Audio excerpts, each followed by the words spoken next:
Imagine a clock ticking away, designed to keep time for 10,000 years. 10,000 years. It's not some abstract thought experiment. Wow. They're actually building this thing, Right. the 10,000-year clock, right now inside a mountain in Texas. That's incredible. Talk about long-term thinking, and that's exactly what we're diving into today. That's long-term thinking. Using your source, an article called Mastering Long-Term Thinking from the Continuous Improvement blog. Okay. We're going to unpack how this kind of thinking, this focus beyond the right now can be a superpower. Right. Whether you're leading a team, working on a personal project, or just trying to make better choices in a world obsessed with instant results. It's interesting you bring up the clock because the article dives right into this tension between needing to move fast and building something that lasts. It does. It's a paradox a lot of organizations are grappling with. Right. It's like everyone's caught in the sprint, but they're supposed to be running a marathon. Yeah. So how do we even start to reconcile that? That's the question, isn't it? How do we stop getting tripped up by the need for those quick wins? Well, the article argues that true innovation often needs time to breathe. Think about the really big leaps forward, groundbreaking inventions, scientific discoveries, even building a successful business. Yeah. These things rarely burst onto the scene overnight. Right. They need a nurturing environment, patience, and a commitment to the long game. Which is so counter to how a lot of businesses operate, right? It is. Especially with the pressure from shareholders and this constant drive for growth. Absolutely. And that's where the article's warning about becoming a day two company really resonates. Day two. Yeah, the author uses this term to describe organizations that have become stagnant reactive, more concerned with protecting past successes than pushing the boundaries of what's possible. I've heard this term before, but can you unpack it a bit more? Sure. How do we know if we're on the path to becoming a day two company, and what are the real consequences of falling into that trap? Think of it like this. Day one companies are characterized by a vibrant, almost frenetic energy. They are customer-obsessed, data-driven, and risk-taking. There's a sense of urgency and a hunger to constantly improve. Day two companies, on the other hand, have lost that spark. I see. They become bureaucratic, risk-averse, and lose sight of the customer. So they get comfortable. Exactly. Yeah. They're essentially living off past glories and become ripe for disruption. Okay, that makes sense. So complacency and a lack of customer focus are big red flags. They are. But what specific behaviors or mindsets contribute to this day two mentality? And more importantly, how can we avoid it, especially if we're working within a larger organization? One key factor is a decline in customer obsession. Okay. When companies lose sight of their customers' needs and desires, they start making decisions based on internal metrics and assumptions rather than genuine market feedback. Interesting. This leads to products and services that are out of touch with what customers actually want. It's interesting you say that because the article also emphasizes customer obsession as a key to long-term success, particularly in the digital landscape. Why is that connection so crucial, especially now when everything is changing so rapidly? In the digital age, customer expectations are in constant flux. It's true. What worked yesterday might be obsolete tomorrow. Right. Companies that prioritize understanding and anticipating their customers' needs are better positioned to adapt to these shifts and stay ahead of the curve. It's about being proactive rather than reactive. So it's not just about meeting current needs, but anticipating what your customers will want next. Exactly. You need to go beyond just gathering data. Okay. It's about truly listening to your customers, analyzing their behavior, and understanding their underlying motivations and aspirations. Okay. And then using that insight to inform your product development, your marketing strategies, your entire approach to doing business. Can you give us some concrete examples of companies that are really excelling at this? Absolutely. Think about companies like Netflix or Spotify. Right. They are constantly iterating, introducing new features, and personalizing their offerings based on user data and feedback. They're not afraid to experiment, and they're always looking for ways to improve the customer experience. I see. They understand that in the digital landscape, customer loyalty is earned, not given. That makes a lot of sense. You know, when you think about Netflix, it's not just about the content they offer, it's about the whole user experience they've crafted. Right. They're constantly tweaking the algorithm, suggesting new shows, making it easy to find what you're looking for. That's right. They've made customer centricity a core part of their DNA. Yeah. And it's paid off. They're constantly evolving, which keeps them relevant and ahead of their competitors. The article also advocates for a culture of forward failure, which on the surface seems a bit counterintuitive. Forward failure. So how does embracing failure actually lead to greater innovation? It's all about reframing how we view failure. Okay. We're often conditioned to avoid it at all costs, but in a culture of forward failure, failure is seen as a valuable learning opportunity, a stepping stone to success. So it's not about celebrating failure for its own sake, but about extracting valuable lessons from it. Exactly. But how do you draw the line between acceptable failure and reckless decision-making? The article distinguishes between types of failure. Okay. It introduces the concept of high judgment failure. High judgment failure. This is where calculated risks are taken with clear hypotheses and rigorous testing. It's about understanding the potential downsides, but believing the potential upside is worth the risk. Right.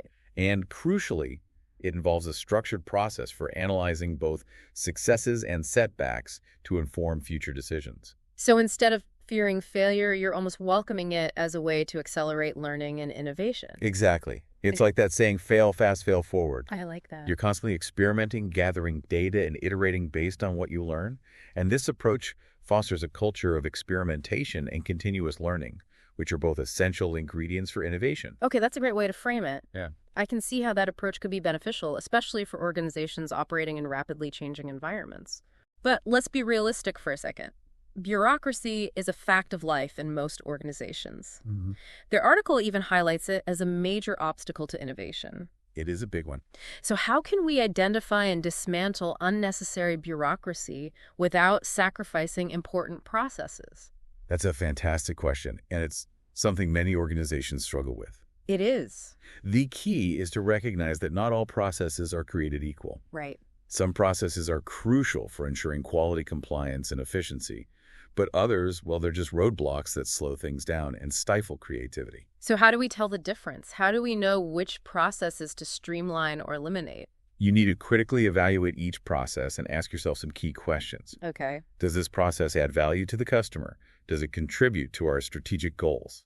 Is it efficient and effective? Makes sense. If the answer to any of those questions is no, then it's time to consider streamlining or eliminating that process. That sounds straightforward in theory, but I imagine it can be quite challenging in practice. People often get attached to their processes even if they're not really working. Right. So how do we get buy-in from teams and overcome that resistance to change?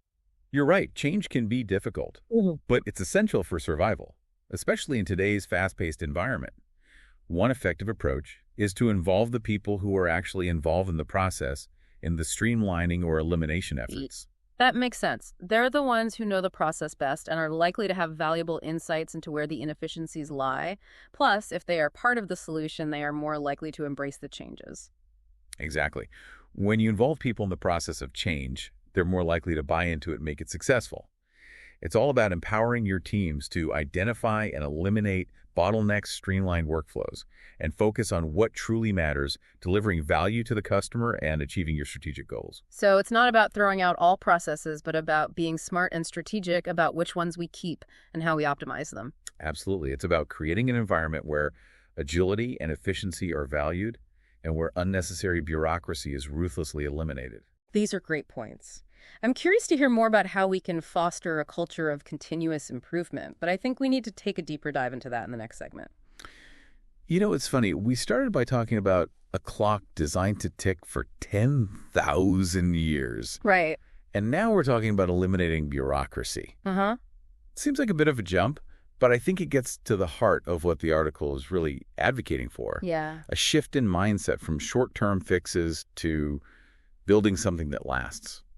I think you've hit on a key point there. Okay. It's not just about individual processes or projects. Right. It's about creating a culture that embraces long-term thinking. I see. A culture of continuous improvement. And that's where I get a bit stuck. Okay. How do we actually cultivate that kind of culture? Right, so it feels almost intangible. It's definitely a journey, not a destination. Right. It's about fostering a mindset where everyone from the CEO to the newest hire is constantly looking for ways to improve processes, products, and services. It's about being proactive rather than reactive, about seeking out opportunities for improvement rather than just fixing things when they break.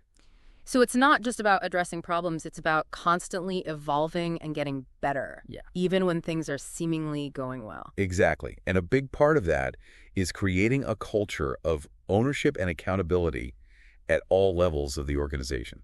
I'm intrigued by that. Okay. What do you mean by ownership and accountability in this context?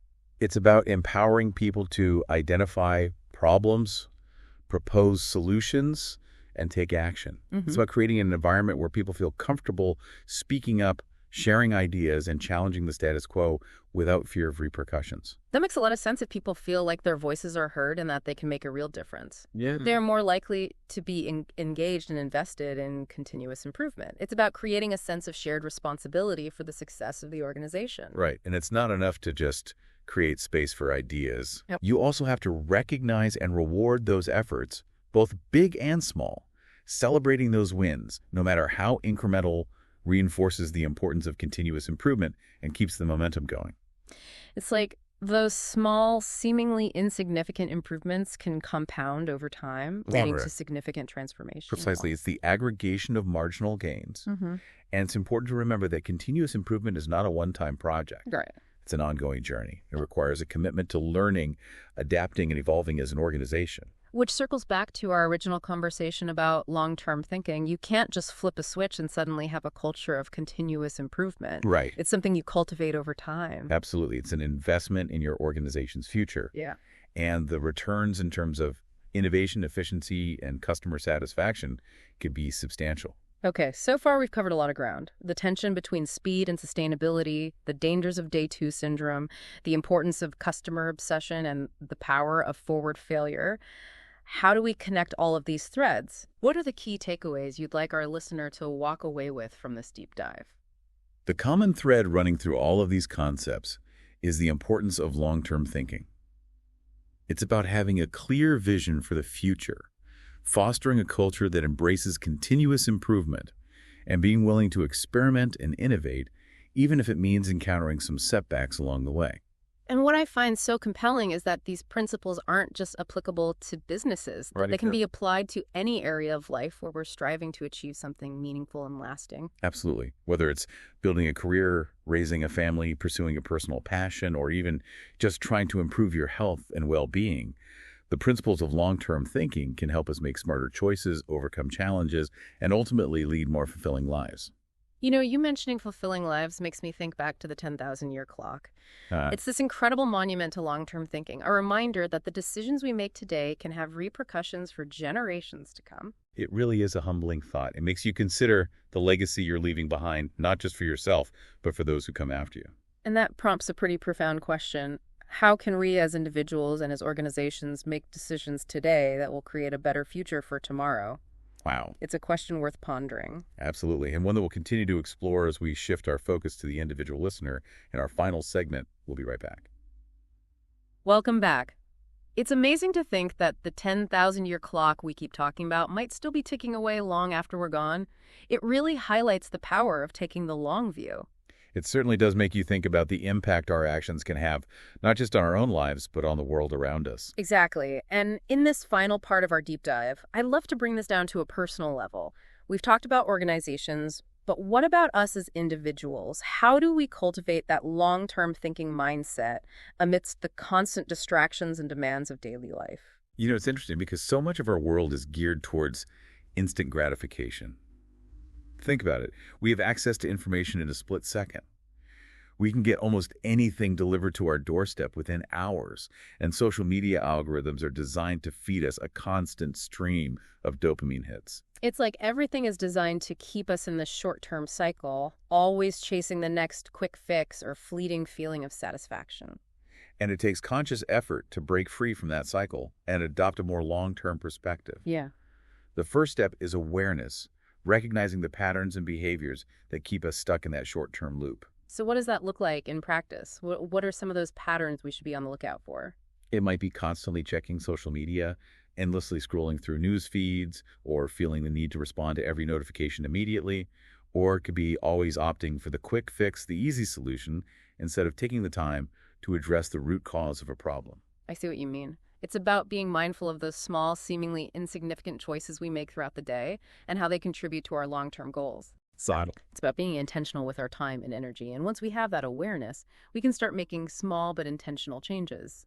Maybe it's setting aside dedicated time each day to work on a long-term project or pursuing a passion, Or perhaps it's simply taking a few moments each day to disconnect from technology, reflect on our values and priorities, and reconnect with ourselves. I love that it's not about making drastic overnight changes, but about those small, consistent actions that over time can lead to profound shifts in our lives. It's almost like building that long-term muscle, strengthening our ability to resist impulsive decisions and stay focused on what truly matters. And one thing I find really interesting is that long-term thinking isn't about sacrificing present joy for future rewards. It's about finding that balance, making choices that align with our values and contribute to a future that we're excited to live in. I think that's a really important point. It's not about delaying happiness. It's about creating a life that is both fulfilling in the present and sets us up for success and well-being in the future. Precisely. And I think that's a perfect place to end our deep dive.